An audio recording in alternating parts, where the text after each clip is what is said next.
Naomba niwapongeze nyinyi kwa dhati kabisa, wahitimu wote mnaohitimu leo katika ngazi mbalimbali za elimu, kuanzia shahada, stashahada na astashahada. Haya mafanikio ni ya kujivunia. Ninawapongeza kwa juhudi, ustamilivu na nidhamu kubwa mlionyesha katika kipindi chote cha masomo. Nawapongezeni pia sana walimu, wazazi, walezi na marafiki wote ambao kwa namna moja nyingine wamechangia kuifanya shughuli ya leo iwe ya ukweli. Ndugu wahitimu, mabibi na mabwana, taarifa ya mkuu wa chuo cha utumishi na mkuu wa bodi ya ushauri imeonyesha wazi kuwa chuo cha utumishi wa umma kimekuwa nguzo muhimu katika kuandaa watumishi wa umma wenye weledi, uzalendo na maadili. Chuo hiki kimejipambanua kama taasisi ya mfano katika kutoa mafunzo ya umahiri, uongozi na maadili kwa watumishi wa umma.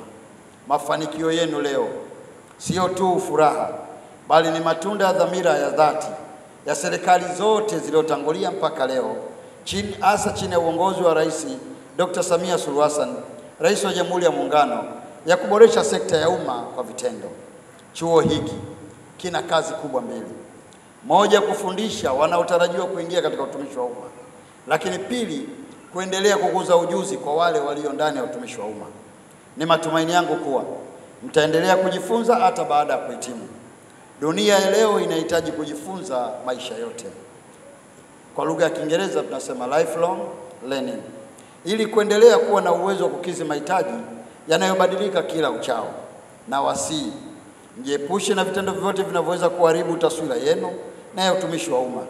Tabia kama za rushwa, uzembe, ubaguzi, matumizi mabaya ya madaraka na kutowajibika ni moja kati ya vitendo hivyo. Badala yake, mwende mkawe mfano wa kuigwa katika weledi, uwajibikaji, uadilifu na kujituma kazini. Naomba kutumia nafasi hii kuiagiza management ya utumishi wa umma kuhakikisha kuwa management ya chuo kuhakikisha kwamba mapema mwakani iwezekanavyo waandae sherehe ya kilele cha maadhimisho ya miaka 25 ya chuo, kwani miaka 25 ni safari ndefu inayohitaji kusherekewa.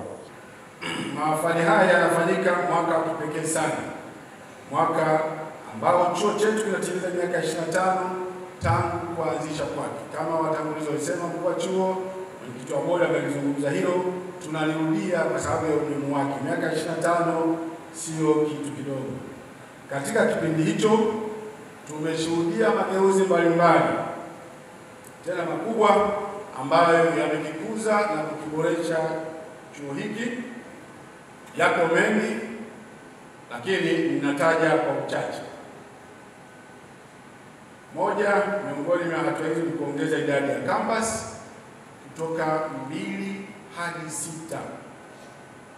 Jambo lingine ambalo hilo limewezesha udahili kuwa mkubwa. Tusingekuwa na wanafunzi 6,000 na kidogo kama tungekuwa na hatuna hizo campus za kutosha. Lakini Mheshimiwa Waziri, lingine, chuo kimeweza kuimarisha kozi za muda mrefu na muda mfupi hadi kufikia ngazi ya shahada. Wale wahenga kama mimi mtakumbuka, hii safari mpaka kufika shahada haikuwa kazi ndogo. Tuwapongeze sana chuo. Lakini pia chuo kimeboresha namna utoaji wa mafunzo ya muda mfupi kwa watumishi wa umma. Imeongezeka rasilimali ya watu wenye sifa za juu. Chuo chetu, wahitimu wake, walimu wake, wakufunzi wake wameongeza sifa. Lakini kubwa lingine, Mheshimiwa Waziri, chuo kimeongeza matumizi ya tehama katika kufundisha, kusimamia na kutoa huduma. Mheshimiwa Waziri, eneo hili ndiyo maelekezo ya serikali, tuongeze matumizi ya tehama katika kuboresha utoaji wa huduma za serikali. Uongozi wa chuo cha utumishi wa umma Tanzania unatambua na kuthamini kwa dhati jitihada zinazofanywa na serikali kupitia ofisi yako katika kushughulikia changamoto mbalimbali zinazokabili. Tunashukuru kwa hatua zinazochukuliwa kwa sema tunazijua hatua za ufuatiliaji katika maeneo, kwa mfano eneo la Dar es Salaam ile ambayo nimesema kuna hatua ambazo zinaendelea kuchukuliwa na kufuatiliwa na ofisi yako, lakini pamoja na ufuatiliaji wa majengo yaliyoachwa wazi, kuna majengo ambayo yaliachwa wazi na tulia identify na tukaleta kwa ofisi yako, na pia tunajua ofisi yako inashughulikia kwa karibu. Sasa tunachoomba tu kama uwezekano wa kuongeza spidi kidogo ya kushughulikia itatusaidia sana. Mheshimiwa mgeni rasmi, ni matarajio ya chuo. Matarajio ya chuo ni kuongeza uwezo wa kampasi hii ya Dar es Salaam ili kuwezesha idadi kubwa ya wanafunzi wenye sifa kudahiliwa, ambao kwa sasa huachwa kutokana na uhaba wa nafasi.